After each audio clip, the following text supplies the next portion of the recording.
Cosmópolis. Bueno, y seguimos con este programón y tenemos en línea, hola. Ahora es tiempos violentos, ¿o no? Tiempos violentos. Gaby lo tenemos a Gabriel Piro en comunicaciones. ¿Gabriel Piro? Ahí está. ¿Cómo andan? ¿Qué haces, es Piro? el gran Gabriel Piro. ¿Todo bien? ¿Cómo andás? Hola, Gaby. Aparezco grande, ¿no? Sí, Estás igual como está peinado, perfecto. estás Se te ve bien, peinado, se te escucha bien. perfumado, sí. Todo ok. ¿Cómo andás, Gaby? Todo bien, ¿cómo andan ustedes? Muy contento bien. de Muy bien. tenerte. Arrancamos ahí, ya estuvimos viendo Calentando motores con Arián, estuvimos haciendo un repaso, un paseo por los temas de la relación de Trotsky con el surrealismo. Y bueno, en este gran especial, a 80 años, digamos, del asesinato de Trotsky, nos metimos de lleno en el terreno del arte, de la cultura y todo, y bueno, que queremos charlar contigo también sobre el tema. Sí, que nos cuente Gaby ya. De qué Bueno. hablan todo. A mí me tiraron la consigna y yo dije, bueno, la verdad es que se pueden hablar muchas cosas sobre la relación entre el arte, Trotsky, la cultura, pero digamos, porque desde las discusiones con las escuelas artísticas que se fueron vinculando con la revolución hasta los últimos días en México, ¿no? Donde mantuvo un contacto bastante estrecho con el movimiento surrealista, los sectores del muralismo como Diego Rivera. La vida de Trotsky estuvo muy atravesada por el interés en el arte, en la cultura. Bueno, lo decían un poco Arián, lo decía Leo, lo comentaban ustedes.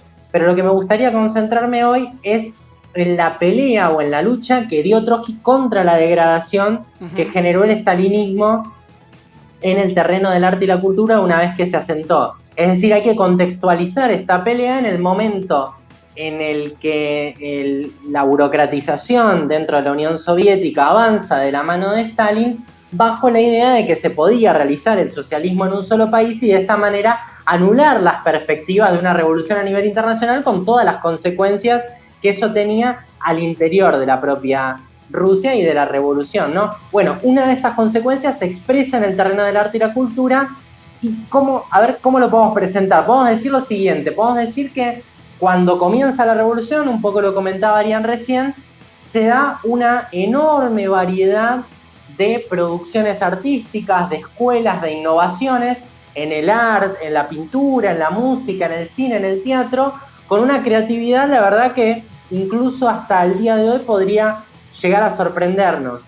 Sin embargo, con la consolidación del estalinismo y esta idea de que el comunismo, bueno, ya se había consolidado, ya estaba realizado, se impone una disolución de todas estas escuelas, de todas estas innovaciones y la imposición del llamado realismo socialista, que estéticamente atrasaba siglos, era una forma muy antigua. Ahí estamos viendo unas imágenes para que se den una idea, o sea, nada de innovador, pero sobre todo implicaba considerar esta estética, esta doctrina, como la doctrina oficial, que implicaba sobre todo un dirigismo en el arte por parte del partido oficial, del Partido Comunista de la Unión Soviética, y la represión a quienes no lo aceptaran.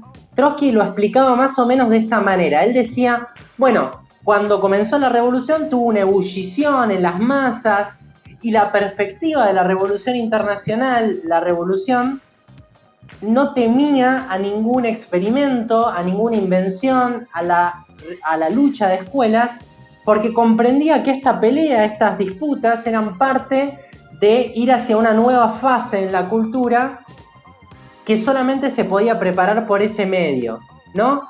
Hay una frase a mí que me gusta mucho que él dice, las fibras de las masas populares todavía se estremecían y estaban pensando en voz alta por primera vez desde hacía 1000 años. Estaban pensando en voz alta significaba que podían imaginar un futuro, que podían empezar a crear su propia cultura. Bueno, y aunque hubiera discusiones, pero significaba una evolución.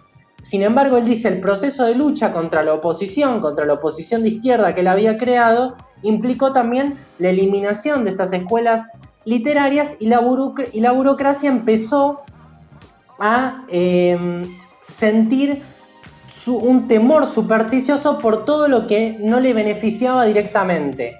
Es decir, tenía un miedo por aquello que no comprendía y por aquello que opinaba que por ahí no le beneficiaba. Bueno, con ese método del estalinismo, decía Trotsky, se extendía de forma autoritaria, al igual que lo hacía en los campos de concentración, en el terreno del arte.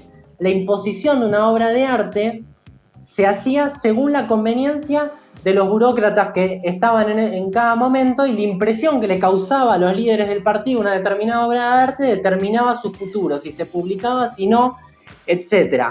Esto significaba un control muy férreo, pero al mismo tiempo una amenaza de exilio y de persecución para los que no se adecuaran a ello. Y además hay un dato importante que hay que tener en cuenta, que el Partido Comunista extendió esta doctrina a todo el mundo, es decir, no solamente adentro de Rusia, sino que los partidos comunistas del resto del mundo también aceptaron esto, lo cual, por otro lado, tuvo, si se quiere, el beneficio de que muchos opositores a esta doctrina se empezaron a acercar a las ideas del trotskismo. Esto explica el acercamiento de Diego Rivera, el acercamiento de los surrealistas, pero una de las consecuencias más visibles, si se quiere, y nefastas de todo esto, es que esta transformación y control sobre el arte y la cultura implicaba también la falsificación de la historia.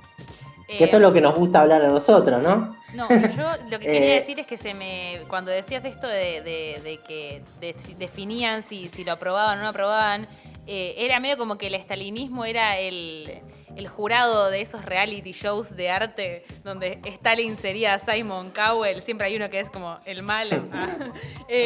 Y si no le gustaba a Stalin te mandaban a Siberia, tipo, sería una especie de reality medio... Durísimo, sí, un reality muy duro. Sí, no solo a Stalin, sino, digamos, a todo el régimen, claro, en general, digamos. O sea, lo que se va creando es un culto a la personalidad de Stalin, pero también un mito alrededor de los diferentes dirigentes del partido que estaban en ese momento, que en muchos casos no tenían una historia mítica ni interesante, más bien eran burócratas que habían ascendido dentro del aparato en función de las necesidades de cada momento. Entonces, de este modo, se realizaban, por ejemplo, retratos de Stalin en batallas en las que nunca había estado, dirigiendo huelgas en las que no había participado, y además en el propio terreno del marxismo ocurre algo terrible, que es que se empiezan a recortar las obras de Lenin, de Marx, de Engels, y obviamente se prohíben los escritos de Trotsky, es decir, una censura terrible a otras ideas, lo cual retrasó mucho el desarrollo del marxismo en ese terreno. Ahora, lo que yo quería decir eran dos ejemplos bastante significativos. Uno es en el terreno de la fotografía. Mucho antes de que existiera el Photoshop, porque uno dice, bueno, con Photoshop es fácil, el estalinismo había innovado en este terreno y, por ejemplo, hay una famosa imagen de Lenin que, si la producción lo permite, la vamos a ver en este momento, arengando a las tropas que iban a la guerra en el frente polaco, y se veía a Lenin arriba de un atril, agitando ahí a las masas. Ahí está, muy bien, gracias a la producción. Y al costado estaban Trotsky y Kamenev. Bueno, en muchas imágenes posteriores, tomada por un fotógrafo llamado Goldstein, desaparecieron directamente Trotsky y Kamenev, y posteriormente en pinturas que estaban basadas en esta imagen directamente lo habían hecho desaparecer, es decir, borrar la historia completamente, que tenía el objetivo, ¿no?, de mostrar cuál era el centro de la revolución, sacando a Trotsky del medio, porque claro, la idea no cerraba. Si vos perseguís a Trotsky, que era de los principales dirigentes de la revolución, bueno, no cierra mucho, no cuaja. El otro ejemplo importante es la película Octubre. Muchos la habrán escuchado mencionar en algún momento, de Sergei Eisenstein, uno de los principales cineastas del cine soviético, películas enormes, ¿no? La Huelga, El acorazado Potemkin, Octubre. Bueno, dentro de esa película de Octubre se produce un recorte enorme, o sea, todo el mundo daba por sentado que Trotsky tenía que aparecer, que Lenin tenía que aparecer, y no era necesario que Stalin apareciera porque no había cumplido un rol tan central en la revolución. Sin embargo, Stalin se encarga de recortar cada una de las escenas en la que aparecía Trotsky. Con lo cual, Alexandrov, que fue el codirector de la película, contó años más tarde, después incluso de la muerte de Eisenstein, decía, bueno, fue un quilombo tremendo tener que reconstruir toda la película en base al recorte de esas escenas, porque la verdad que había cambiado totalmente el plan original. Entonces, para que se den una idea de cómo se construye, y esto además siguió a largo plazo. Por ejemplo, muchos tiempos después, en el año 57, cuando se produce el fenómeno que se llamó la demonización, es decir, empezar a reconocer algunas de estas cosas, se encontraron en el Museo de Moscú, abajo de telones y de sótanos, muchas obras vanguardistas enormes, importantísimas, que habían sido ocultadas o borradas durante mucho tiempo.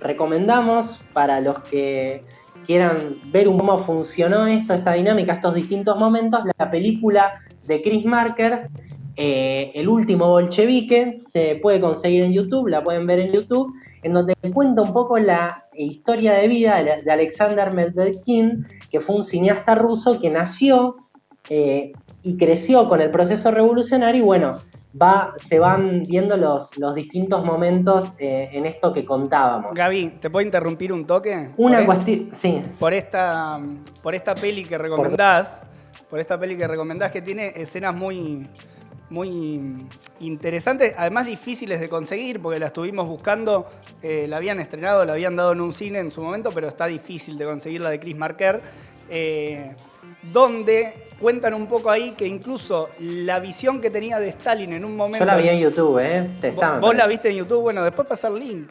Pasar link así la podemos ver. Link en vivo. El link en vivo. No, que la visión que tenían de Stalin incluso en la sociedad rusa en ese momento pasaba mucho también por las propias películas que hacían sobre el líder, y en realidad era la imagen del actor.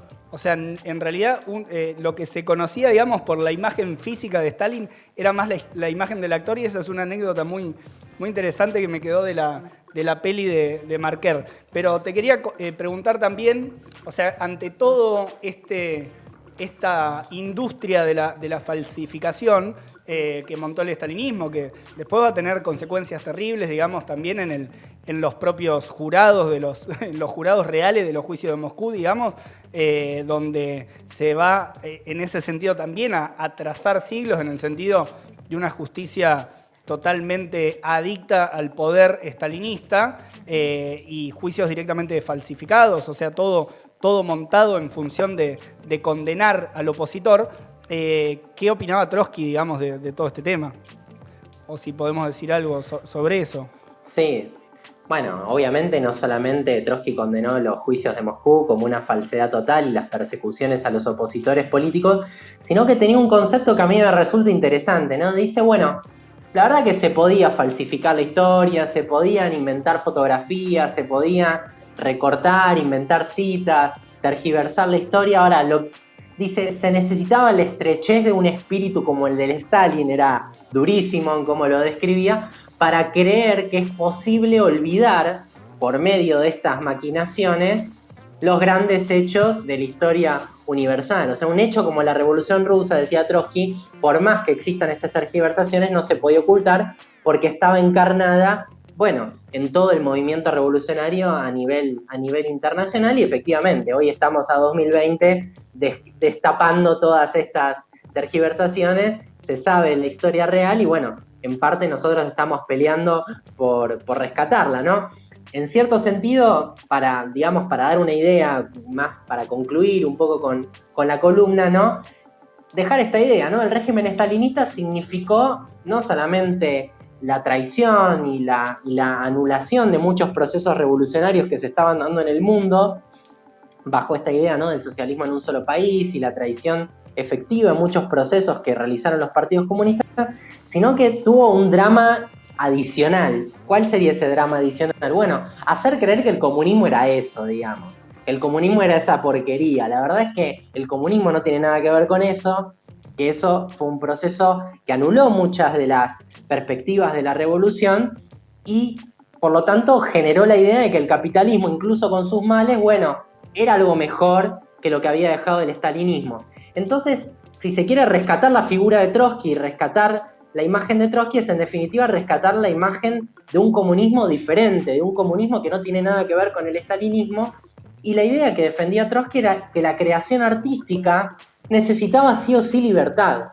Es decir, que si el comunismo era el dominio de la ciencia y la técnica por parte del hombre para apropiarse de ella en beneficio de la humanidad y de las necesidades humanas, es al mismo tiempo la vía para liberar todas las energías creativas del hombre y de las mujeres, ¿no? Del ser humano, para poder hacerlo en total libertad. Él decía, el arte no puede sufrir ningún plan impuesto ni ninguna sombra de obligación, por lo tanto la pelea política por el arte libre va de la mano por desterrar todas esas trabas que impuestas por el estalinismo o por el capitalismo, ¿no? Porque en la actualidad esas trabas existen y tienen que ver con la mercantilización del arte. Bueno, algo ustedes y Arián mencionaba también recién, esta idea de producir en función de las ganancias o de lo que va a dar ganancias y no, que genera también una serie de imposiciones. Bueno, la pelea de Trotsky era por liberar todas estas trabas y en cierto sentido nos da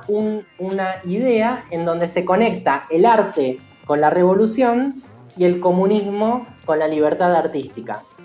Y lo último que digo, perdón si me extendí, es la siguiente idea que a mí me gusta mucho, que expresa un poco este espíritu de lo que decía Trotsky. Decía, bueno, no sabemos nosotros cómo va a terminar el arte en una sociedad comunista, ¿no? En una sociedad sin clases, sin Estado, etc. Lo que sabemos es que lo que hoy conocemos como arte va a ser totalmente superado, va a alcanzar y superar todas sus potencialidades, y que cualquier persona, por el hecho de tener el tiempo disponible de hacerlo, por no tener trabas materiales, cualquier persona normal va a alcanzar la altura de Aristóteles, de un Goethe, de un Marx, y de ahí para arriba se elevarán nuevas cimas y nuevas posibilidades en el arte y en la cultura. Es decir, una perspectiva totalmente interesante para pensar una sociedad futura. Bueno, muy bueno, y muy bueno lo que retomás, digamos, de Trotsky, poniendo la vara muy alta, digamos, o sea, desde el punto de vista desde dónde pensar estos problemas.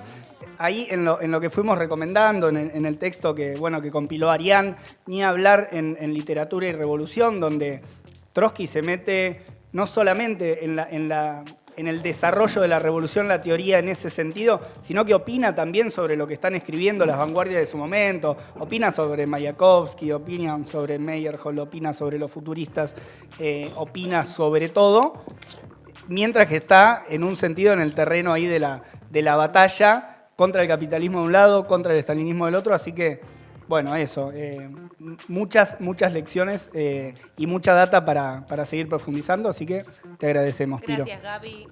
Vamos a seguir complementando lo que dijo Gaby. Adiós. De una. Adiós, Buen sábado, Gaby. chicos. Gracias. Saludos. Chau, chau. Bueno, nos encanta la parte de Gaby en decirle como quieras. Mucha data. Mucha data. Teniendo, aparte me gusta que es como que vamos ahí, vamos llegando, vamos avanzando con Arián, ahora Gaby. Y tenemos más. Y tenemos más todavía, Igual todavía. vamos a una tanda primero. Vamos a una tanda y volvemos. Como para que se queden reflexionando, masticando.